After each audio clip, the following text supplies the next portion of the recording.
Näin korjataan TV täällä.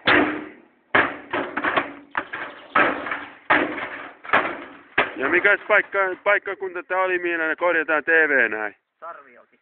Sarvioella, joo. Niemen Mikon tyyli.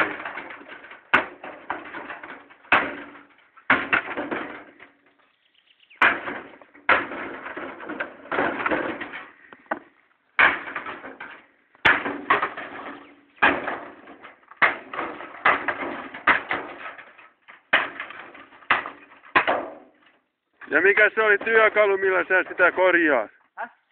Millä sä korjaat sitä? Vasaralla. Siinä oli vähän vikaa, kun kanavat ei mennyt kunnolla päälle. Mä katson vähän, pikkusen koputtelen komponentit kohdalleen, niin saadaan kanavatkin vaihtumaan vähän. No niin, jatkappas nyt sitten.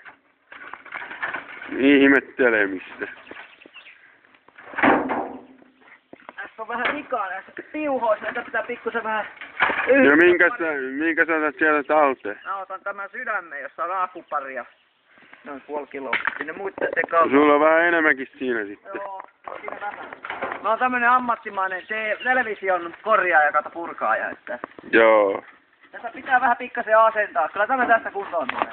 Kyllä Joo. vielä katsotaan. Ämän kisan loppukisat sunnuntaina.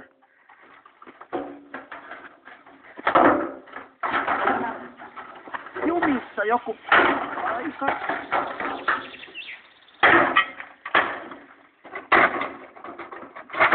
Aika rajua touhua tuolla, niin sieltä vaan sisuskalut lentelee. Joo, no kato, me ammattimiehet joudutaan purkamaan välillä vähän ronskisti, pistää atomeiksi, mutta niin kuin mä sanoin, se tulee kasaan ja täällä katsotaan vielä kunnon lätkäkisoja jossakin vaiheessa. Sunnuntaina vielä loppuottelu, kun Suomi voittaa. Joo, kato, kun Kulta. koputellaan komponentit kohdalleen, niin kyllä saadaan kuvakin näkymään. Hieno homma, anna jatkue vaan. No joo, me lopetamme tämän illan lähetyksen TV-korjaamisesta. Ja kuka se oli korjaajan nimi? Se on tämä Mikko Niemi, ammattimainen television korjaaja. Selvä.